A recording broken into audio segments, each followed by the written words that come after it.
আবারও ব্যতিক্রমী আয়োজন করে তাক লাগিয়েছেন নাটোরের প্রতিমা শিল্পীরা। পাট ও মুগ ডাল দিয়ে সাজিয়েছেন প্রতিমার শরীর।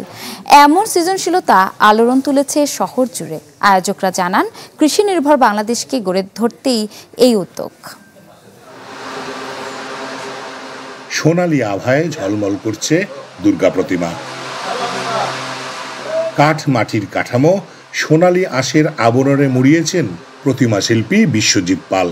প্রায় ৩০ কেজি পাট ব্যবহার করে এই ব্যতিক্রমী পূজার আয়োজন করেছে নাটোরের রবি সুতম সংঘ।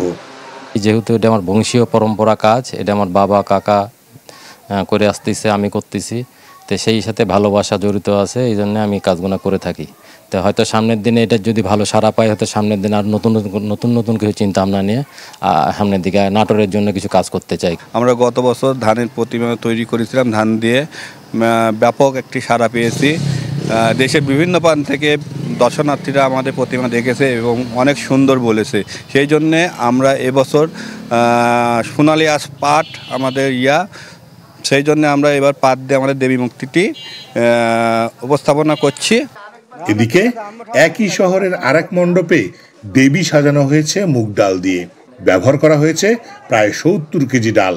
কৃষিভিত্তিক বাংলার সমৃদ্ধি ফুটিয়ে তুলতেই এমন উদ্যোগ বলে দাবি সাংস্কৃতিক সংগঠন নীরব সংঘের। আমাদের হচ্ছে যে এই কাজটা প্রায় ২ থেকে আড়াই মাস চলমান, এখনো পর্যন্ত আমাদের এই কাজটা চলছে। কৃষি প্রধান দেশের ধর্মীয় এবং কৃষির মিলনে এক করে আমরা এই পূজার উদযাপন করতেছি। এটা আমরা উদ্যোগ নিয়েছি যাতে এটা সমস্ত জায়গাতে গোটা বিশ্বে এই জিনিসটা ছড়ে যায়। কৃষি আর কৃষ্টির মেলবন্ধন আকৃষ্ট করছে শত শত দর্শনার্থী। ভিড় জমাচ্ছেন প্রতিমা দেখতে। পাট দিয়ে তৈরি করেছে আর আমাদের এখানে মুগের ডাউল দিয়ে প্রতিমা বানানো হচ্ছে। তো সবারই অনেক ভালো লাগছে, দেখে অনেক ভালো লাগছে। তো আপনারা সবাই এখানে আসবেন, দেখবেন, আমরা সবাই অনেক খুশি। খুব ভালো লাগে, আশা করি আপনারা আসবেন, আপনাদেরও খুব ভালো লাগবে। আপনাদের সবাইকে আমন্ত্রণ জানালাম।